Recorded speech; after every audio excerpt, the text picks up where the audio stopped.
بەشێک تووشی دەواری دەبن لە کاتێکدا کە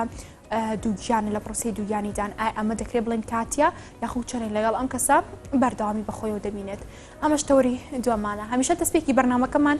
بە گرنگترین هاڵ و زانیارەکانە، منیش هاڵ و زانیارەکانتان بۆ گوازمەوە.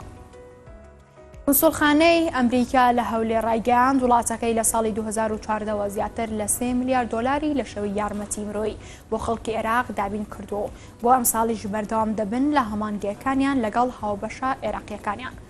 کنسوڵخانەکە لە ڕاگەندراوێکدا بە بۆنەی ساڵی نوێ بڵاوی کردوێتەوە. باسی لەوە کردووە یارمەتیە دارایی ئەمرۆیەکانمان پشتیوان بوون لە دروستکردنی پەناگەی زۆر پێویست، چاودێری پزیشکی بنەڕەتی، فریاکەوتن بە پێدانی هاریکاری خۆراکی، خزمەتگوزاریەکانی پاراستن، هاریکاری لە ڕێی پێدانی پارەی کاش بۆ بەدیهێنانی ئامانجی جیاواز و هەروەها خزمەتگوزاری ئاو پاک و خاوێنی ڕاگرتن بۆ ئاوارەکان.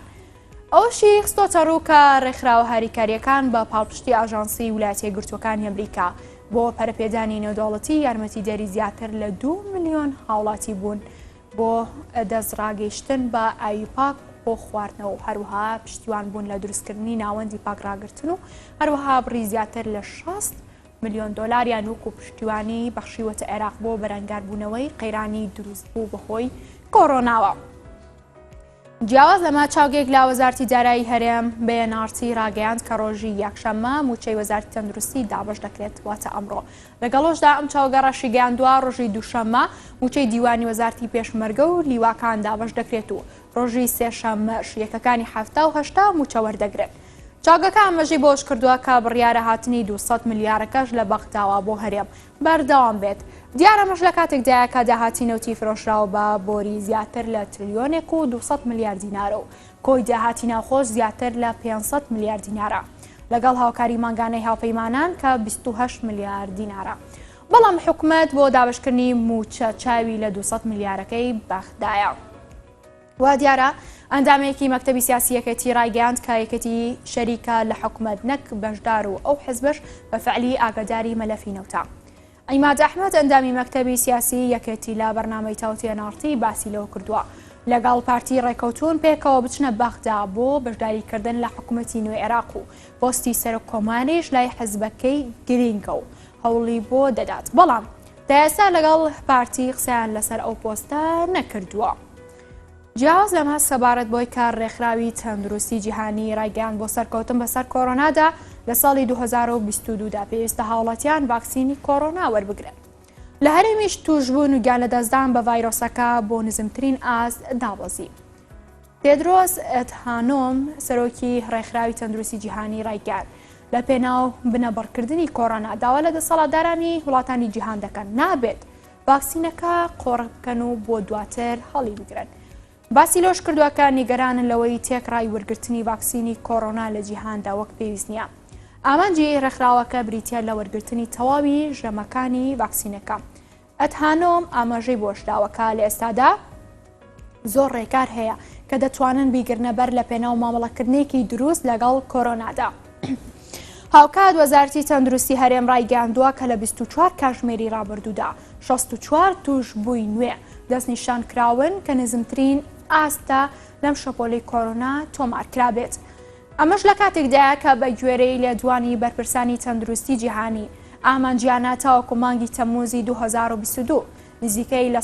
70 دانیشتوانی جیهان بە ڤاکسینی کۆڕۆنا خۆیان بکتن بۆ کۆتایی هێنان بە پەتاکە. سەبارەت بە سوپای ئۆکرانیا ڕایگەیاندووە کە لە ئەنجامی ئەو گژیانەی لەگەڵ گروپە جوداخوازەکان کە بە کۆمەڵی لایەنگرانی ڕووسیا ناو دەبرێت لە خۆرهەڵاتی وڵات سەربازێکیان کوژراوە. سوپای ئۆکرانیا لە ڕاگەندراوێکدا باسی لەوەش کردووە ڕووسیا تۆمەتبارە بە پێشکەشکردنی پاڵپشتی دارایی و سەربازی بۆ کۆمەڵە جوداخوازەکە هاوکات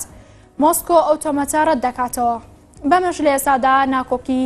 نێوان رووسیا و ئۆکرانیا گەیشتۆتە لووتکە و زەنگی هەڵگیرسانی جەنگ لە نێوان ئەو دوو وڵاتە لێدەدات. لای خۆیەوە مۆسکۆ نیازی داگیرکاری ڕەت دەکاتەوە و ئۆکرانیا و ئەو پەیمانی ناتۆ بەگوێ چەڵکردن پێیان تۆمەتبار دەکات.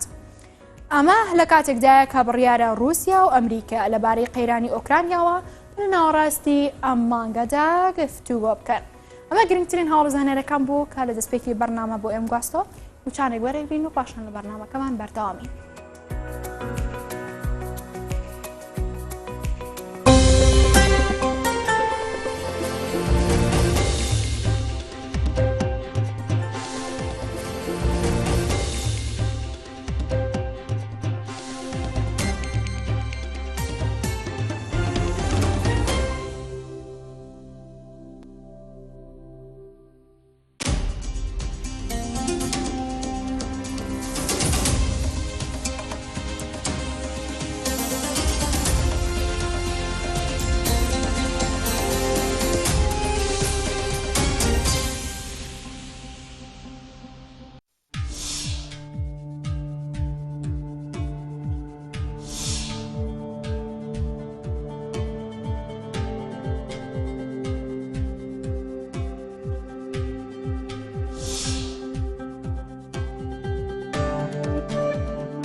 راپۆرتێکمان ئامادەیە سەبارەت بۆی کە لە گوندەکان باخێکی زۆر بانانی باری دەدەن ئەوانە زۆر باخ بەنانی بارنی دەدەن دەبینێت کە بەشتایان خواردنی جۆراو بە جۆر لە جۆری مرەبا ماست هێلکە کە لەسەر خوانەکانیاندا هەیە لە هەمان کاتدا ئەوان زیاتر گرنگی بۆ بەرهەمانە دەر کە لەنێو گوندەکانی خۆیان بەرهەم دەهێنرێت. ئێمە راپۆرتێکمان سەبارەت بە بایەخی نانی بەیانی سوودەکانی نانی بەیانی لەلایەن گوندەکان و هەروەها کە بەتایبەت لە گوندنشینان گرنگی پێدرا و ئامادە کردەوە پێکەوە بینەری دەبین.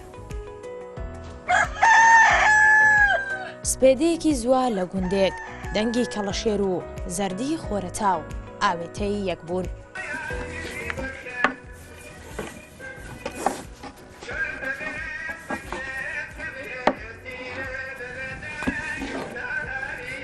پورەخونچە هاوشێوەی ڕۆژەکانی تر لەگەڵ گوێگرتن لە سەدای ماملێ و گەشتبوونی ئاگرەکەی ئامادەکاری بۆ سفرە و خوانی بەیانی دەکات.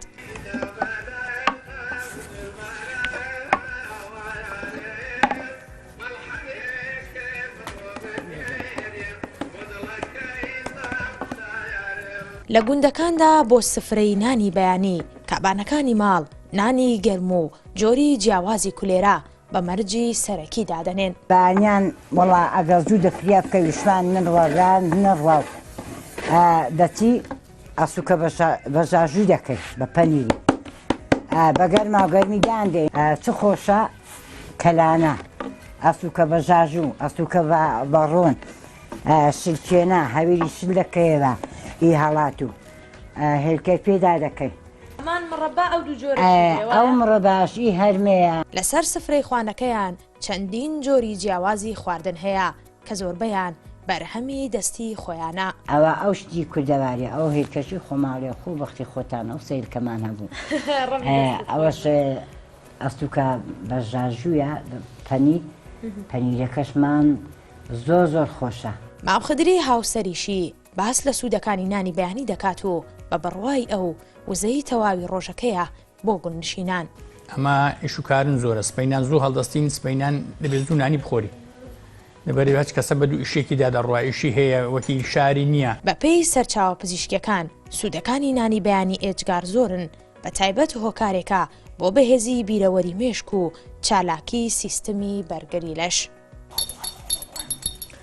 ئەوەی کە سفرەوخوانی گوندنشینانی لە بەیانیاندا جیاواز کردووە ئەوەیە کە لەسەر سفرەکەیاندا هەموو شتەکانیان بەرهەمی خۆماڵینە. لە هەمان کاتدا ئەو ڕەنج و ماندووبوونەی کە لە وەرزی بەهار و لە وەرزی هاویندا کردویانە لە وەرزی زستاندا لەسەر سفرەکانی خۆیان بەکاری دەهێننەوە. بەخان تۆفیق NRT گوندی دەڵاڵانی ناحیی سەرکەبکە. راپۆرتێکی دیکەمان ئامادەیە سەبارەت بۆی کە لە مۆزەخانەی ئەرشیفی پەروەردەی هەولێردا کە یادی لەسەرکردنی کڵاوی سیداردا کراوەتێکێکە لەو کڵاوانەی کە لە سەردەمی ڕابردوودا بەتایبەت لە سەردەمی دەسەڵاتی مەلەکیدا بووە بۆ جاکردنەوەی کەسانی ڕۆشنبیر لە کەسانی دیکەدا هەمیشە و کڵاوان لەسەر کردە بەتایبەت زیاتر بە ڕێژەیەکی زۆر لەلایەن فەرمانبەران و مامۆستایان ئەم کڵاوە لەسەر کراوە. ئێمە راپۆرتێکمان سەبارەت بەم بابەتە ئامادەیە پێکاو زانیاری زیاتر سەبارەت بەم کڵاوە دەبیستی.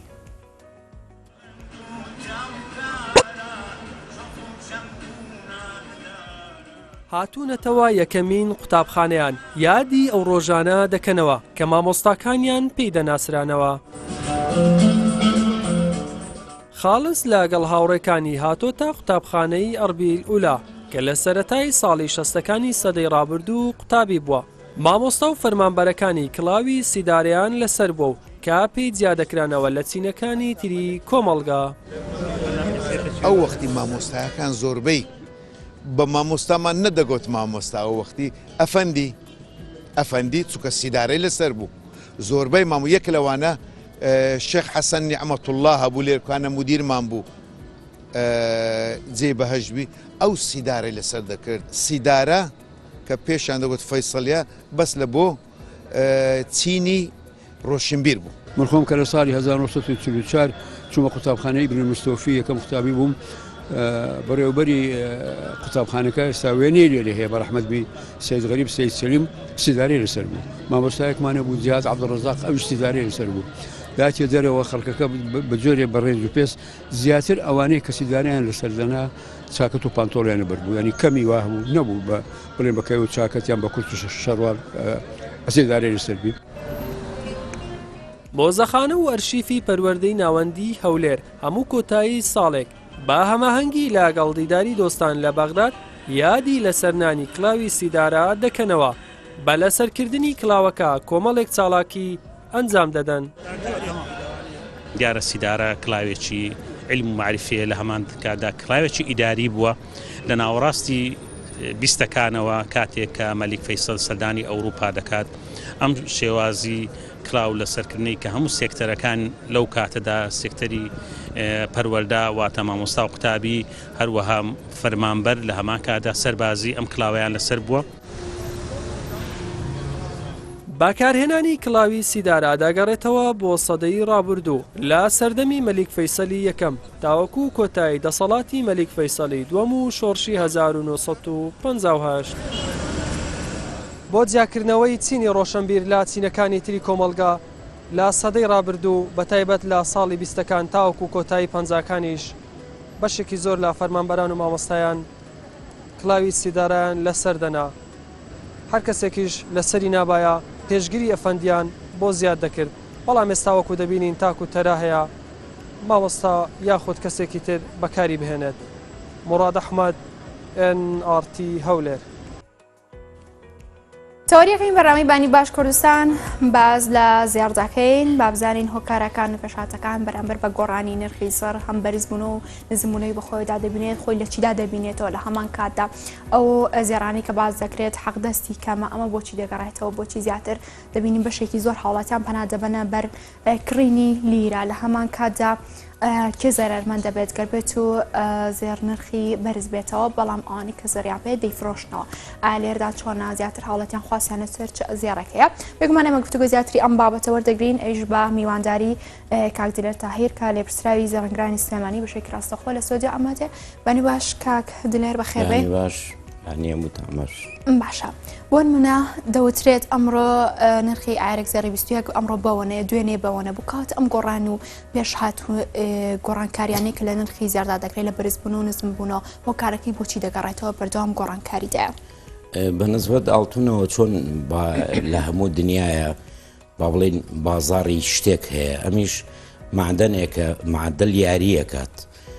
و هەموو وڵاتەکان ئیشی پێەکەن خاصەتەن ئەوەی کە زۆر زۆر حرەکەی پێەکە ئەمریکایە سینە هندستانە ئەو وڵاتانە زۆر زیاتر ئیش بە تەحمل بە ئاڵتونەوەکەن گۆڕانکاریش لە بازاری عالەمیە یعنی وە نەبێت هەر لە کوردستانە بێت لە هەموو عالەمە ئەم یاریاکە بەرزبوون و نزمبوونەوە کەواتە خۆی بە دیاریکراوی چی هۆکارە بەشێک باز لە نرخی دۆلار دەکەن گەر بێت و گۆڕانکاری سەردا دەکرێت ڕاستە خۆ پەیوەستە بەوە بەشێک باز لە بۆ منە گۆڕانکاری سەرۆکی ئەمریکاکەن بەم جۆرە ئەمانە کاریگەری لەسەر ئابووری جیهان هەیە بەڵام خۆی لە خۆیدا دەکرێت بڵێن ئەوی پێویستە بە هەرێمی کوردستان چی بە تەواوەتی ڕاستە خۆ گۆڕانکاری بەسەردا دەکرێت بەنسبەت ئاڵتونەوە هیلاقی نییە نە بەسەر نەوتەوە نە بەسەر دۆلارەوە وەکو پێم وتی بازاری عالەمیە کە یاری پێەکەن ئەمریکایە زۆر ئەخاتە بازاڕەوە ئاڵتون داوەزێنێ یان ئەیکڕێتەوە ئاڵتون بەرزە بێتەوە یا مشکیلەیەک ئەبێت لە وڵاتەکانە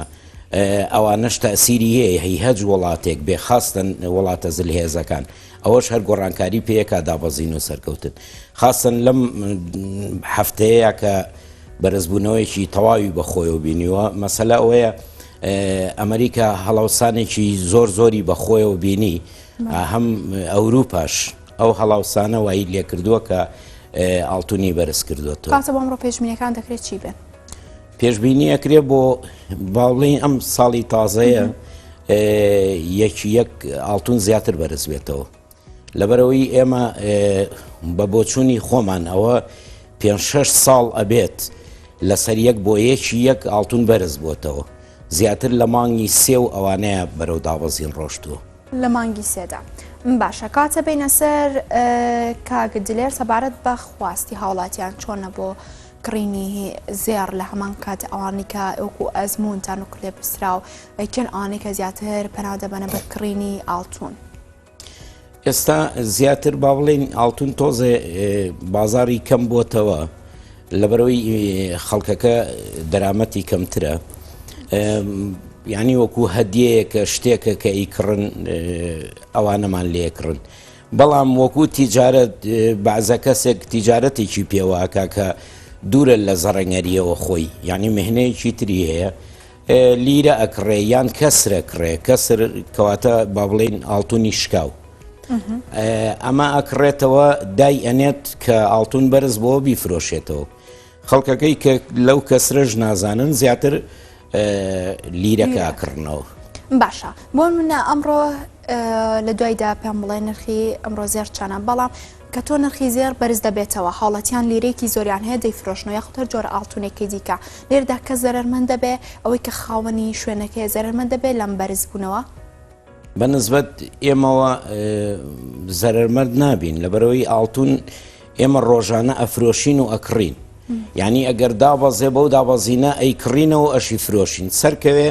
بەو سەرکەوتنە ئەیکڕین و ئەیفرۆشین لەبەرەوە کەمتر با بڵێن ئێمە زەرمەند دەبین بەس بە نسبەت هاوڵاتیەوە کە ئاڵتون ئەکڕێت لەو بەرزەیە بێوێ وەکو تیجارەت نەک وەکو جوانکاریەک کە بیکا بەخۆیەوە ئاڵتون دابەزێت تەبان ئەو زەرمەندە باشە بۆ ئەمڕۆ نرخەکان چۆنن بۆ منە ئەمڕۆ نرخی زیێڕک ئایری 21 چەنە 18 چەنە بەنسبەت بازاڕەوە لەگەڵ ئۆنسەیە ئێمە تقریبان فەرقمان هەیە معدل با بڵێن 5 وەرەقە تا 7 وەرەقە ئێمە بە کەمتر ئەکڕینەوە لە بازاڕە لەبەرەوەی تۆ حسابیەواکەی کە بە تیارەی بێ بۆ دوبەی یان بۆ وڵاتانی تر ئەیبەی ئەو حسابی لەسەردا ئەنرێ یعنی لە بازاڕە ئەمڕۆ عیاری با بڵێن 21 بە 255 ئەکڕینەوە دۆلار 255 دۆلار ئەکڕینەوە و عیاری 18 بە 280 دۆلار ئەکڕینەوە ئەگەر بیشی فرۆشین بەوەنە و بەو سعرەی کەوتم و هەقدەسەکەی ئیتر هەقدەسەکەی بە گرامە گرامی $7 $6 ئیتر لەو دەورەیە $10 ئایری 24 50 تقریبان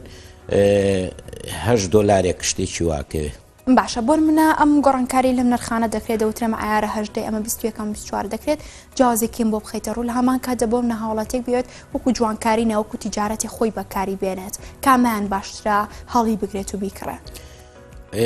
بەنسبەت ئەو عیارانەوە هیچ لە مۆزوع ناگۆڕێ بۆ هاوڵاتی چکە 8 بکڕێ ئێمە بە 8 پێفرۆشین 21 بە 21 بە گرانتر کاتێشی فرۆشێتەوە هەر بە 8 و هەر بە 21 لێکڕینەوە بۆ هاوڵاتی هیچ لە مۆزوع ناگۆڕێت چکە عیارەکە بە عیاری خۆی کڕیوە ئەوە نییە من عیاری 8 ما بێتێ بە پارەی 21 سبەینە بیفرۆشێتەوە زەرەری بێت بەس وەکو با بڵین لە سلێمانیە زیاتر تەحمل بە عیاری 8ەوە ئەکەن لەبەرەوەی بڵین لێرە سنعاتەکە زۆری خۆمان دروستیەکەین یان تایبەت بۆمان دروستەکەن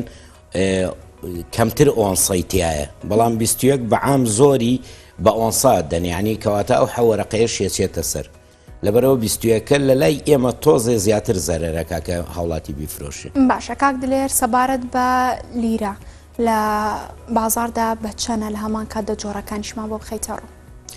لیرە لە دەوری تقریبان 3 وەرەقە و $95 لەو دەورەیە کە بیشی فرۆشێتەوە تقریبان $12 $12 زەرەر ئەکات ئەنی حەقدەسەکەی $10 تقریبان. باشە سەبارەت هەر بە ئایارە 8 بۆ منیان 21 منە بەشێک دەڵێن یەک مسقالزێری ئارە ئەوەنە بەوەنەیە بەڵام هەندێک ئاڵتون هەیە دەوتر ئەمە نیو مسقالە کاتەمە جیاوازەکەی چییە؟ بە هەمان سعریش دەبێت خۆی ئێمە بە غرام ئەیفرۆشین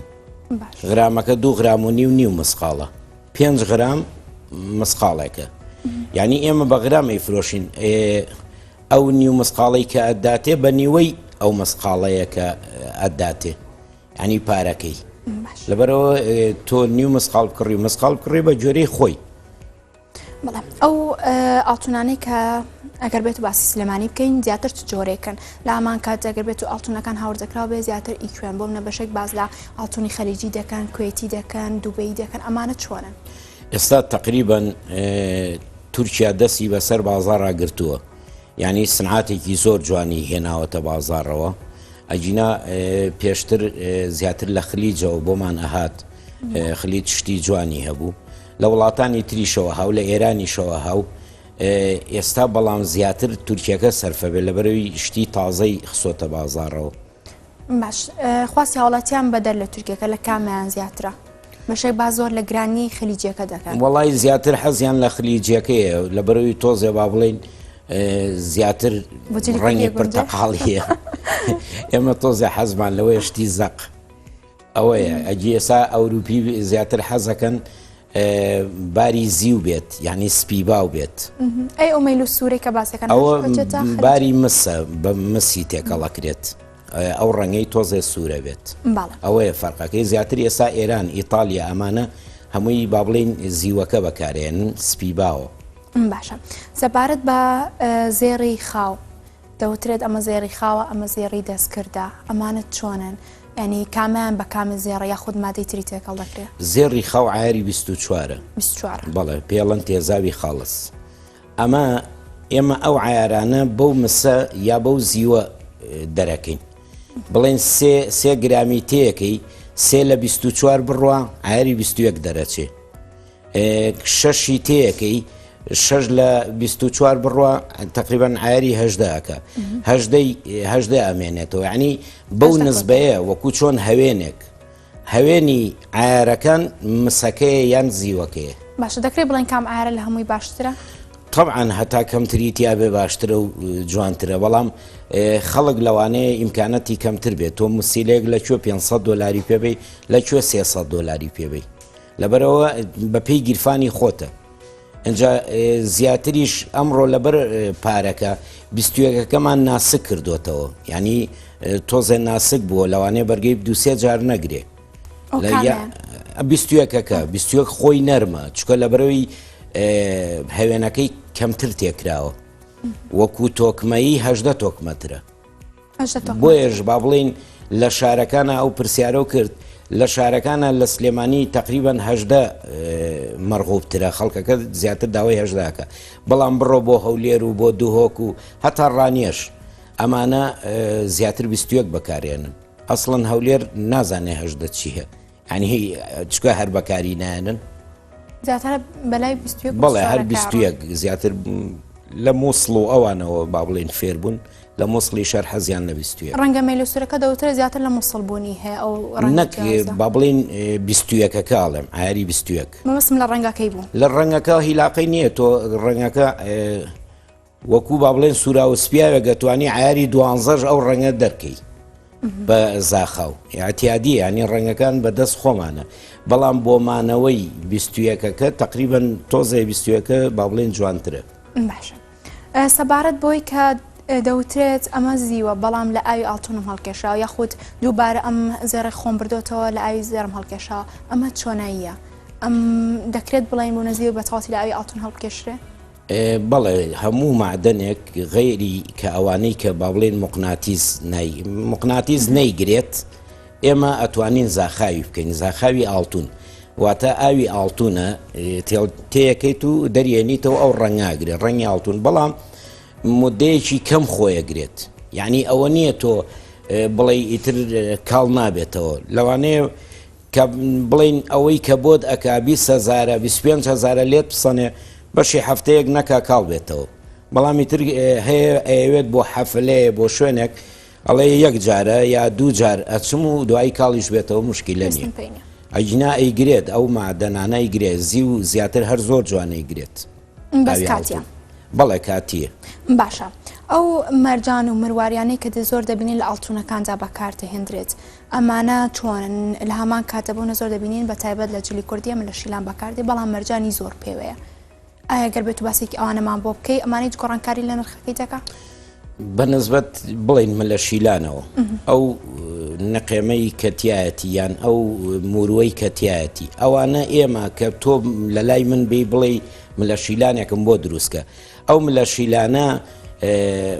با بڵین موروەکەی بەجیا ئایا بای 50,000 بای 40,000 ئەمە بەجیایە ئاڵتونەکەشمان بەجیایە یعنی پێش ئەوەی کەشتەکانی تێکن ئاڵتونەکە کێشین ئەگەر 20 مسقال بێ ئەگەر 10 مسقال بێت ئەمە ئەنووسین ئەجا دوایی موروشتەکانی پێکەین ئێمە پارەی ئاڵتونەکە لێسەنین پارەی نەقێ موشتەکان هی خۆی کە لە بازاڕە کڕیمانە بە 20 بێ 30 بێ هەر چەنێ بێت ئەوە ئەنووسین و ئاڵتونەکەش دەکرێت بڵین بژانەوەی بازاری زێڕنگران بە تایبەت لە بۆنەکاندایە و هیچ کلتورێک پێویستە بم بابەتەوە طبعاً خاستن با بڵێن نزیکی جەژن بێت ئەوە تۆزێ بازار زیاتر ئەکرێتەوە لەبەرەوەی خەڵک وەکو هەدیەیەک وەکو بڵێن ماڵان ئەکایە شتێکە حەزەکە خێزانی شتێکی پێوە بێ فرۆشتوێتی بۆیە کڕێتەوە ئەو مۆدان ینی بڵێن لەو وەختانەیە یاعتیادی بازارمان باشترە بەڵێ زۆر سپاس بۆ کاک دلێر تاهیر لە پرسراوی زەڕەنگرانی سلێمانی چاوەکەمی سپاس بۆ ئێوەش لەگەڵتان بەردەوامین بەڵام لە ئێستادا و چانێک وەرەگرین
جۆڕی پامنێرانمان ئامادە بۆ گازنەی گرنگترین پێشات و کار و چارەکی زانەرەکان دەستپێکیش پامنێرمان نزار لە هەڵبجەوە وەردەگرم. نزار سڵاوە لێبێ و بەیانیت باش باسی ئەو بابەتمان بۆ بکە کە لەبارەی فرەدانی خۆڵ و خاشک بەتایبەت لە شوێنە گشتیەکان و هەراسانبوونی هاوڵاتیان.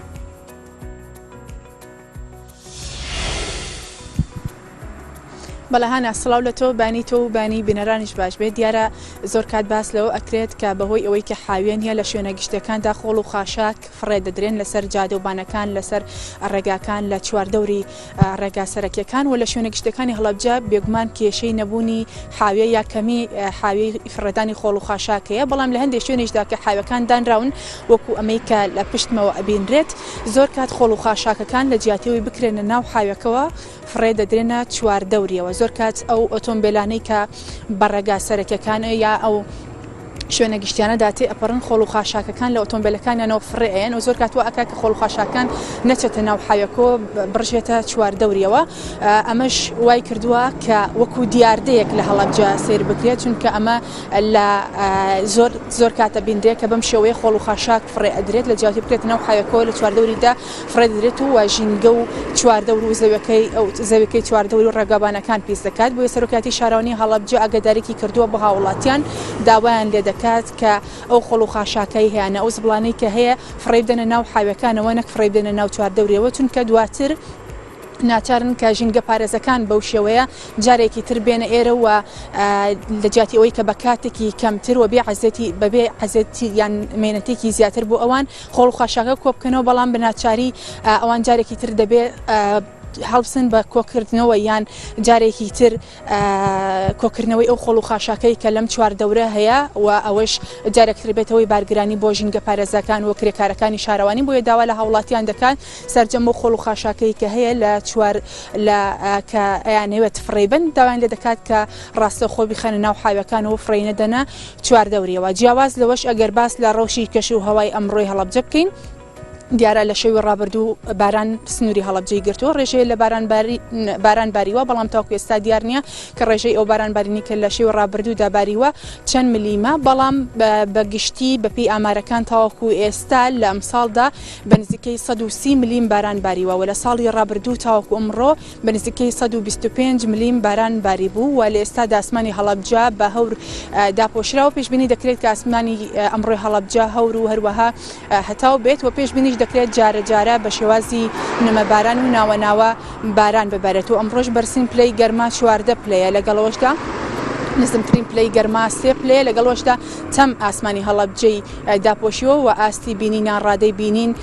کەم بووەتەوە جیاواز لەوەش ئەمڕۆ 8 ساڵ تێپەڕ دەبێت بە سەرێکێک لە خۆپشاندانەکانی قەزای سێ سادق کە بەهۆی خۆپشاندانەکەیان لە ئەنجامی خۆپشاندانەکەدا گەنجێک شەهید بوو بە ناوی بڕیار حەسەن ئەمڕۆ ساڵیادی ئەو شەهیدەیە بۆیە کەس و کارەکەی باسی لێوە دەکەن لە ساڵیادی شەهیدبوونی کوڕەکەیاندا ئەوان هیچ مەراسیمێک بە بۆنەوە ساز ناکەن بەڵام بەشێک لە چالاکوانان و ڕۆژنامەنووسان و هاوڵاتیان ئەمڕۆ لە کاژمێر دە بۆ 11 بۆ یادکردنەوەی ئەو شەهیدە دەچنە سەر مەزاریان گۆڕی ئەو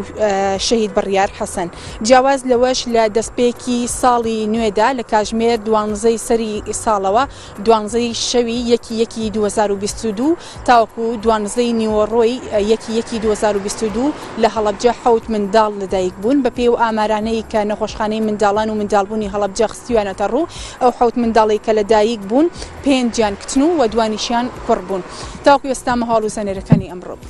بەڵێ نزار سپاس بۆ خستنەڕۆی تای زانیارەکانت لە هەڵەبجە دەچینە هەولێر پامنێرمان ئومێد چۆمانی لەگەڵمان دەبێت ئومێد سڵاو لێ بوو بەیانیت باش زانیارەکان لای تۆ چین لە هەمان کاتدا ڕەوشی کەشوهەوا لە هەولێر چۆنە بەڵێ بەیانی ئێوە و تەواو بینەرانی NRT باش تایبەت بە ڕەوشی کەشوهەوا دیارە لە هەرێمی کوردستان لەسەر ڕۆژی ڕابردوو بۆ خۆی کەپلەکانی گەرما بە شێوەیەکی بەرچاودا بەزیون بە پێی پێشبینیەکانی کەشناسی بوومەلەرزانی هەرێمی کوردستان لە ئەنجامی هەڵمەتێکی تایبەت بە نسبە پاڵەپەستۆیە کە لە دەریای ناوەڕاستەوە بۆ هەرێمی کوردستان کاریگەری دەبێت ئەوی شەوەیەکە لەمڕۆ پلەکانی گەرما زیاتر دادەبەزن بەهۆیەوە لە سنووری بە تایبەت هەولێر و دهۆک لە بەشێکی بارانی نمە باران دەبارێت هەروە لە ناوچە شاخاویەکانیش بەفر دەبارێت وە بە شێوەیەکی گشتی لەم شەویش پلەکانی گەرما بە شێوەیەکی بەرچاودا بەزی بوون تەنانەت لە هەندێک شوێنی سنووری پارێزگای هەولێر گەیشت بۆ ئاستی بەستن و پێشبینی دەکرێت ئەم شەپۆڵەی تایبەت بە سەرما و بارانبارینە بۆ سەر ڕۆژێک بەردەوامی هەبێت لەلایەکی دیکە دوای 2 هەفتە لە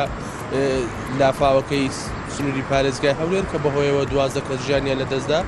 تا ئێستا تەرمی دانەر و ئومێدی شواکار نەدۆزراونەتەوە هەرچەندە تیمەکانی بەرگری شارستانی و هاوڵاتیان و بەشێک لە ڕێکخراوەکانی کۆمەلگای مەدەنی سەرقاڵی ئەوەن کە ڕۆژانە بەردەوام بەو ناوچانە دەگەڕێن کە ڕێڕەوی ئاوەڕۆکەی و لافاوەکەی پێدا تێپەڕیوە بەڵام تا ئێستا تەرمەکانیان نەدۆزراوەتەوە ئەمە زیالەوەی کە بەشێک لەو زیان لێکەوتوانە تا ئێستا لەلایەن حکومەتی هەرێمی کوردستان و بە شێوەیەکی فەرمی قەرەبوو نەکراونەتەوە مەژنیگەرانی تا ڕادەیەک بۆ ئەوان دروست کردووە ئەو قەرەبووی کە پێشتر هەبووە زیاتر لەلایەن ڕێکخراوەکانی هاوکاری هەروەها لەلایەن بەشێک لە شار و شارۆچەکانی هەرێمی کوردستان بە شێوەیەکی جیاواز کۆمەک کۆکرایەوە و گەێنراوەتە دەستیان لەلایەکی دیکە دوای زیاتر لە 7 ساڵ لە دابەشنەکردنی نەوت لە سنووری سەنتەری شاری هەولێر دیارە لە 2 ڕۆژی ڕابردوو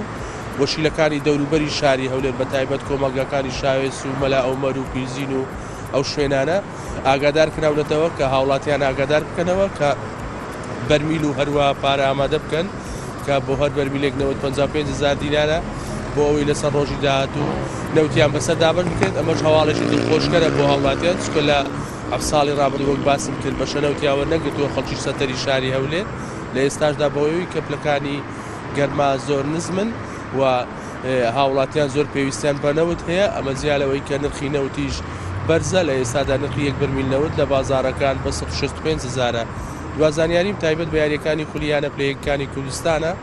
ئەمڕۆ گەڕێکی دیکە لە یاریەکانی خولیانە پلەیەکانی کوردستان بەڕێوە دەچێت لەسەر یاریگای خۆی یانەی بروسک لە شاری هەولێر ڕوبەڕوو یانی بەردەڕەش دەبێتەوە تا ئێستا بە شێوەیەکی گشتی لە هەولێر ئەمانە زانیاریەکانن بەڵێ ئومێد سوپاس بۆ خستنەڕۆی تاوای زانیاریەکانت پامنێرمان گۆران عەبدوڵڵا بەشێکی ڕاستەخۆ لە سلێمانیەوە لەگەڵمان دەبێت گۆران سڵاو لێ بۆ باین باش زانیاریەکان لە لای تۆ چیە فەرموو بەڵێ سڵاو لە تۆ لە بنەرنەرتیش بانیەوەش باش دیارە ئەبن شەرمەی لە کەشوهاوە دەست پێ بکەم کە ئەبین نەسا ئاسمانی سلێمانی ساماڵە و خۆر بە دەروێ بەڵام هەڵاهور لە ئاسمان بەدێکرێ لە شەوە لە درەنگانی شەوە ڕەوشەکە گۆڕێ بە پێی پێشبینەکانی کەشوهەوە بارانبارینی بەخۆر دەست پێەکە و تاوەکو ئێواری ڕۆژی دووشەمە بەرداوامە بێجالەوە ئەمەوێ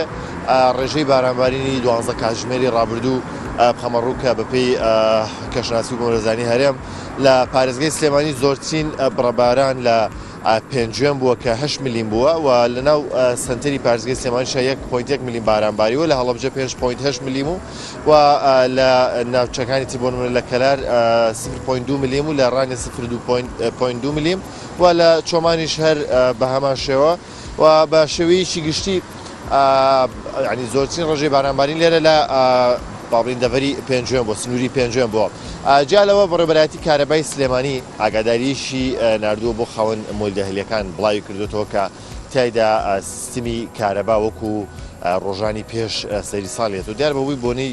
سەری ساڵ و تا ڕادەیەک بەرنامەی کارکردنی کارەبای مۆلدەهلەکان گۆڕابوو واتە پێدانی کارەبا زیای کردبوو بەڵام لە ئێستا ئەڵێ گەڕینەوە سەر هەمان سیستمی پێشەوەیش کە پێدانی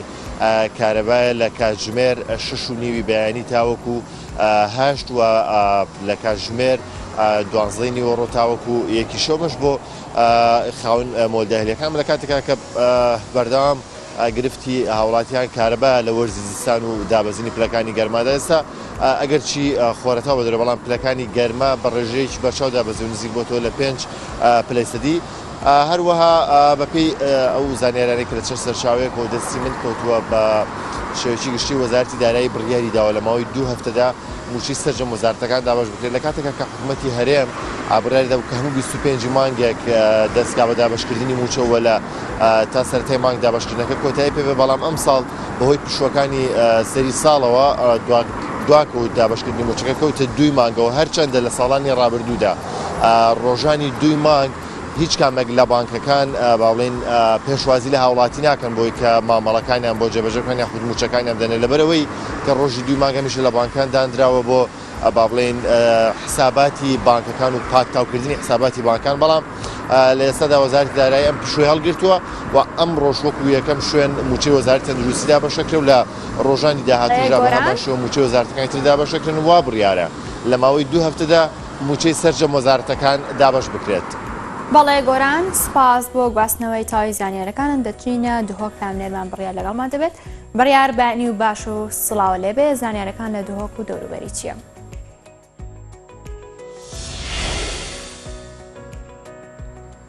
بله سپیدا باش سپیدا تماشاوان انارتیجی باش بیتن هلبت افرو بریاره هندک موبیلیاتین دوگی کوبیکتین دستین قنفه بالای کورسان بچنه ترکیه. یکم جاره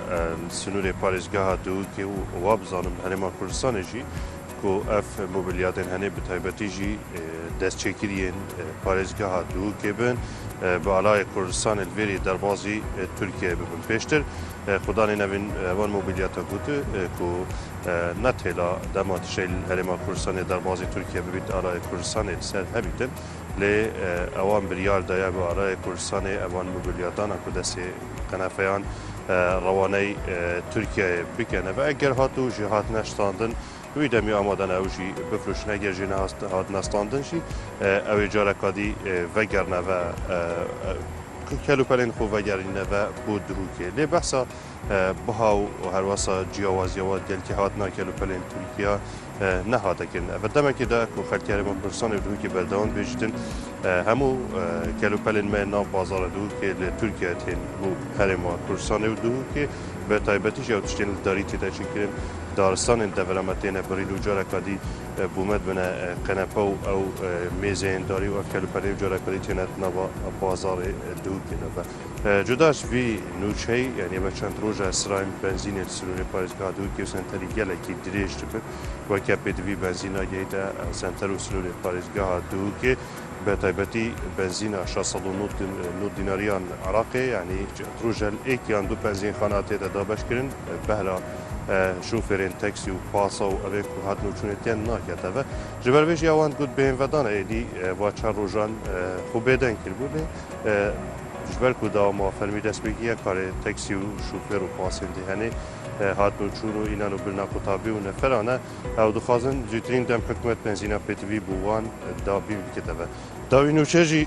لسل کشو هوای پاریزگاه دو که هلبت یعنی پلین گرماتی هندکی بلند بوده نهو